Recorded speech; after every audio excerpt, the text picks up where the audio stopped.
മഹാരാഷ്ട്രയിൽ ബി.ജെ.പി നേതാവ് ദേവേന്ദ്ര ഫട്നവാസ് മുഖ്യമന്ത്രിയായേക്കുമെന്നാണ് സൂചന.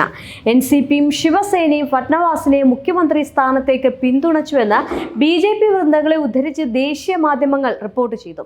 ശിവസേന നേതാവ് ഏക്നാഥ് ഷിൻഡെയ്ക്കും എൻ.സി.പി നേതാവ് അജിത് പവാറിനും ഉപമുഖ്യമന്ത്രി സ്ഥാനം ലഭിച്ചേക്കുമെന്നാണ് വിവരവും. എന്നാൽ മുഖ്യമന്ത്രി സ്ഥാനം സംബന്ധിച്ച് ബി.ജെ.പി തങ്ങളുമായിട്ട് യാതൊരു ചർച്ചയും നടത്തിയിട്ടില്ല എന്നാണ് ശിവസേന വൃത്തങ്ങൾ പറയുന്നത്. മുഖ്യമന്ത്രി സ്ഥാനത്തേക്ക് തങ്ങൾ ആരുടെയും പേര് നിർദ്ദേശിച്ചിട്ടില്ല എന്ന് നേതാക്കൾ പറഞ്ഞു. ഭരണ തുടർച്ച ലഭിച്ചപ്പോൾ തന്നെ മുഖ്യമന്ത്രി സ്ഥാനം നിലനിർത്താനുള്ള ചരടുവലികൾ ഷിൻഡെ ആരംഭിച്ചിരുന്നു. എന്നാൽ ബി.ജെ.പി ഈ ആവശ്യം അംഗീകരിച്ചിട്ടില്ല. കൂടുതൽ മന്ത്രിസ്ഥാനവും നിർണായക വകുപ്പുകളും ഷിൻഡെ പക്ഷത്തെ അനുനയിപ്പിക്കാനാണ് ബി.ജെ.പി ശ്രമിച്ചത്. 10 മന്ത്രിസ്ഥാനങ്ങൾ എൻ.സി.പിക്ക് നൽകിയേക്കും. 43 അംഗ മന്ത്രിസഭയായിരിക്കും അധികാരത്തിലേറുക. 21 മന്ത്രിസ്ഥാനങ്ങൾ ബി.ജെ.പിക്കും ലഭിച്ചേക്കും. ആഭ്യന്തരം, ധനകാര്യം, നഗരവികസനം, റവന്യൂ തുടങ്ങിയ വകുപ്പുകൾ ബി.ജെ.പി നിലനിർത്തിയേക്കും. അതിനിടെ മുഖ്യമന്ത്രി സ്ഥാനത്തേക്ക് ഫട്നവാസിന് പൂർണ്ണ പിന്തുണ പ്രഖ്യാപിച്ചിരിക്കുകയാണ് അജിത് പവാർ എന്നാണ് വിവരം. കഴിഞ്ഞ ദിവസം തന്റെ വസതിയിൽ ചേർന്ന പുതിയ എം.എൽ.എമാരുടെ യോഗത്തിലാണ് മുഖ്യമന്ത്രിയായിട്ട് ഫട്നവാസിനെ പിന്തുണയ്ക്കാൻ തീരുമാനിച്ചതായിട്ട് അറിയിച്ചതത്രേ. ഷിൻഡെയും അജിത്തും തമ്മിൽ ഏറെ നാളുകളായി അതൃപ്തി നിലനിൽക്കുന്നുണ്ട്. നേരത്തെ 2019 ശിവസേന, എൻ.സി.പിയും കോൺഗ്രസുമായിട്ട് കൈകോർത്ത് സർക്കാർ രൂപീകരിച്ചതു മുതൽ ഇവർ തമ്മിലുള്ള ശത്രുത ആരംഭിച്ചിരുന്നു. ഉദ്ധവ് താക്കറെ അജിത്തിന് കൂടുതൽ പരിഗണിച്ചതാണ് ഷിൻഡെ ചൊടിപ്പിച്ചത്. ശിവസേന പിളർത്തി ബി.ജെ.പിക്കൊപ്പം ഷിൻഡെ കൈകൊടുക്കാനുള്ള കാരണങ്ങളിൽ ഒന്നുകൂടിയായിരുന്നു ഇത്. പിന്നീട് അജിത് പവാർ ബി.ജെ.പി സഖ്യത്തിന്റെ ഭാഗമായപ്പോഴും അജിത്തും ഷിൻഡെയും തമ്മിലുള്ള പിണക്കം അതുപോലെ തുടർന്നു.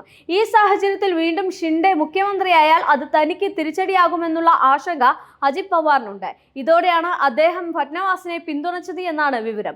എന്തായാലും ബി.ജെ.പി ദേശീയ നേതൃത്വം എൻ.സി.പിയെയും ശിവസേനയും ഉൾപ്പെടുത്തി യോഗം വിളിച്ചു ചേർത്തിട്ടുണ്ട്. ഈ യോഗത്തിന് ശേഷമായിരിക്കും അന്തിമ തീരുമാനം പ്രഖ്യാപിക്കുന്നത്. ആർ.എസ്.എസിന്റെ ആസ്ഥാനമായ നാഗ്പൂരിലാണ് ഫട്നവാസ് ജനിച്ചത്.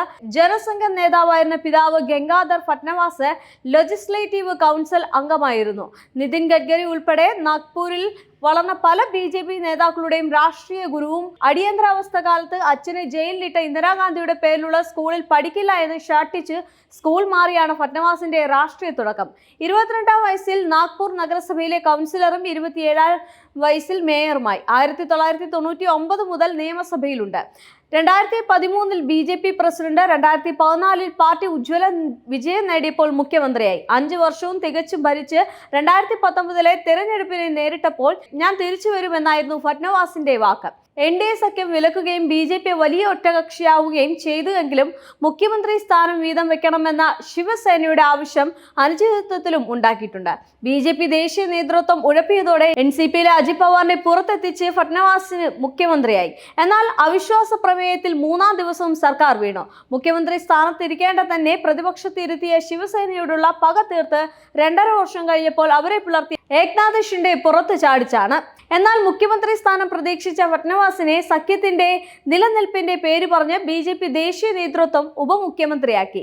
മുറിവേറ്റെങ്കിലും ഫട്നവാസിന് വെറുതെ ഇരുന്നില്ല. മാസങ്ങൾക്കുള്ളിൽ എൻ.സി.പിയും പിളർത്തി ശക്തി തെളിയിച്ചു. ഈ തെരഞ്ഞെടുപ്പിൽ ഫട്നവാസ് തന്നെയായിരുന്നു ബി.ജെ.പിയുടെ മുഖം.